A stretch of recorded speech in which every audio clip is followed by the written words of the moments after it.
Lytton Jafri, پی کے اور میں، پتہ ہے یہ کیا سٹوری ہے؟ تو یہی تو آج آپ لوگوں کو سنانی ہے۔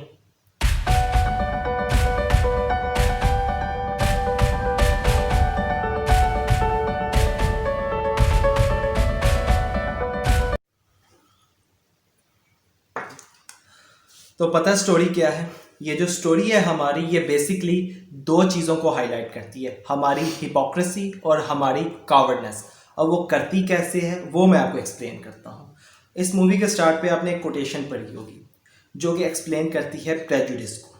یہ ہمارا پریجوڈس ہے جو ان دو چیزوں کو جنم دیتا ہے، ہپوکریسی اور کاورڈنس کو۔ اور وہ کیسے کرتا ہے، میں آپ کو 3 ڈفرینٹ قسم کی سٹوری سناتا ہوں، اور اس سے پھر میں آپ کو ریلیٹ کروں گا ان ساری چیزوں کو۔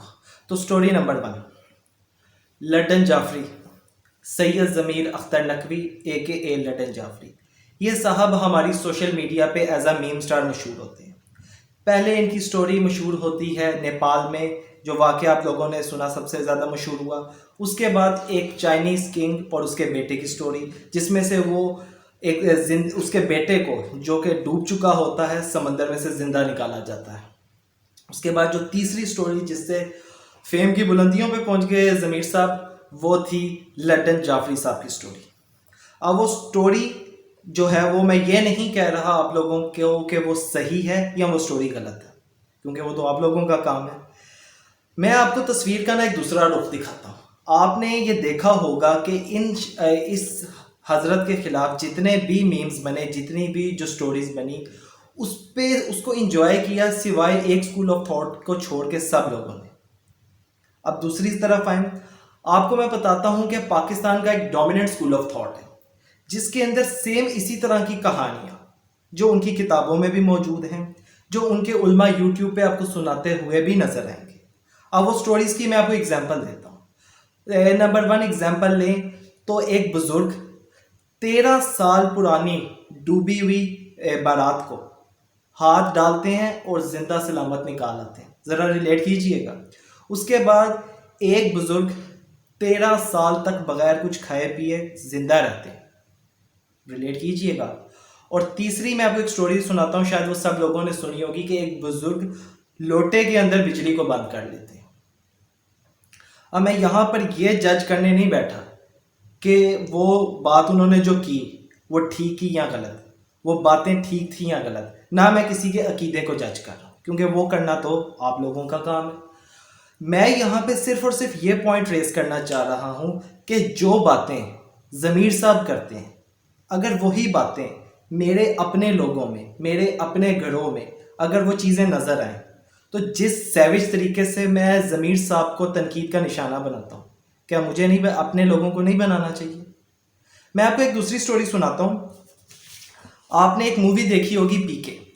جب وہ مووی ریلیز ہوئی نا تو پاکستان میں تو جناب بلے بلے ہو گئی اس مووی کی۔ کیوں؟ کیونکہ انہوں نے ایک اسپیسیفک کلاس کو، ایک قوم کو تنقید کا نشانہ بنایا۔ اب میں یہاں پہ یہ نہیں کہوں گا وہ ٹھیک تھی یا غلط تھی۔ اگر وہ سیم مووی جو ہے عمران خان صاحب، اگر عامر خان صاحب سیم مووی اگر بناتے پاکستان کے کسی ایک اسکول آف تھاٹ یا جنرلی پاکستان کے مسلمانوں کے جو عقائد ہیں اگر ان کے خلاف، تو بھائی میں لٹرلی کہتا ہوں کہ اب تک وہ جہنم واصل ہو چکے ہوتے انورٹڈ کوماز میں، اور کوئی شخص اب تک اپنی جنت کی ٹکٹ پکی کر چکا ہوتا۔ یہاں پر میرا مطلب یہ کہنا نہیں ہے کہ مسلمانوں میں کیا کیا مسائل ہیں، کیا کیا مسائل نہیں، وہ میرا کام نہیں ہے، وہ تو آپ لوگوں کا کام۔ میرا پوائنٹ یہ ہے کہ اگر ہم کسی ایک قوم میں اگر غلطیاں نظر آتی ہیں تو اس کو تو ہم غلطی کہتے ہیں۔ سیم غلطی جب ہمیں اپنے لوگوں میں نظر آتی ہے تو پھر ہم وہاں پہ اس چیزوں کو نگلیکٹ کر دیتے ہیں۔ میں پی کے کی مووی سے ایک آپ لوگوں کے لیے ایک جملہ لے کے آیا۔ اس کے اندر پی کے صاحب جب ان کا مناظرہ ہو رہا ہوتا ہے وہ گنجے بابے کے ساتھ، تو اس میں وہ اس کو بابے کو کہتے ہیں کہ بھائی یہ اتنی بڑی دنیا میں یہ چھوٹی سی زمین ہے، اور یہ چھوٹی سی زمین کے چھوٹے سے شہر کے چھوٹے سے محلے میں بیٹھ کے تم اپنے خدا کو ڈیفینڈ کرو گے۔ تو وہ تو ایک سیپریٹ بات آ جاتی ہے، اس کی طرف ہم نہیں جاتے۔ میں آپ کو ایک تیسری سٹوری سناتا ہوں۔ میرا ایک دوست ہے، اس نے مجھے ایک بار واقعہ سنایا کہ میرے کسی جاننے والوں میں نا کوئی تھی میری رشتہ دار، ان کی طلاق ہو گئی۔ اب ہم سب فیملی والوں کو چونکہ ہماری جاننے والی تھی، یہ تھی کہ یار کاش ان کا کسی اچھی جگہ رشتہ ہو جائے۔ تو جب میں ایک اپنے جاننے والے کسی بزرگ کے پاس ان سے دعا کروانے کے لیے لے کے گیا، تو بزرگ نے پتہ ہے اسے کیا بات کہی کہ بیٹا تم خود اس سے شادی کیوں نہیں کر لیتے؟ اب میں یہاں کسی کو یہ نہیں کہہ رہا کہ آپ سب کو یا مجھے یا ہمیں طلاق یافتہ یا بیواؤں سے ہی شادی کرنی، میں یہ بات نہیں کر رہا۔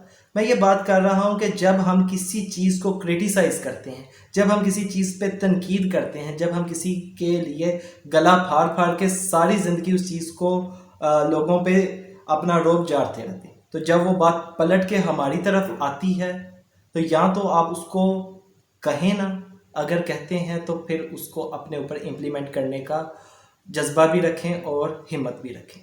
نبی صلی اللہ علیہ وسلم کی ایک حدیث ہے کہ وہ شخص کی مثال جو اپنی قوم کا کسی غلط چیز میں ساتھ دے، بالکل ایسے ہے جیسے ایک اونٹ گر رہا تھا کنویں میں اور وہ اس کی دم پکڑ کے لٹک جائے اور خود بھی اس کے ساتھ گر کے ہلاک ہو جائے۔ اب یہ ساری باتیں میں ان چیزوں کو ریلیٹ نہیں کروں گا، میں ان چیزوں کو جسٹیفائی نہیں کروں گا، کون صحیح ہے کون غلط ہے میں پہلے کہہ چکا ہوں، وہ تو آپ لوگوں کا کام ہے۔ اب وہ بات میں یہاں پہ یہ کر رہا ہوں کہ جو اب کوٹیشن ہے، اگر آپ اس کوٹیشن کو سمجھیں تو وہ کیا ہے کہ ہم لوگ تعصب کے ساتھ پیدا نہیں ہوتے۔ یہ جو تعصب ہے ایک سکھائی گئی عادت ہے۔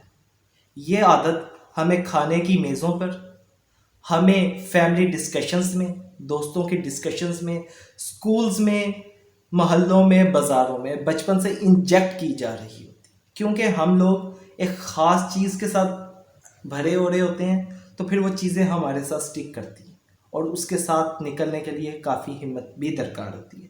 اچھا میں اب آپ کو بتاتا ہوں کہ یہ جو پرابلم ہے، یہ جو پریجوڈس ہے جس کی وجہ سے ہم کاورڈنس کا اظہار کرتے ہیں اور ہم ہپوکریسی اپنی دکھاتے ہیں، تو اس کے متعلق دو چیزیں ہیں، ایک گڈ نیوز ہے اور ایک بیڈ نیوز۔ گڈ نیوز پتہ ہے کیا ہے؟ کہ یہ ایکچولی ایگزسٹ نہیں کرتی، یہ ہمارے دماغ میں ایگزسٹ کرتی ہے۔ اور بری بات پتہ ہے کیا؟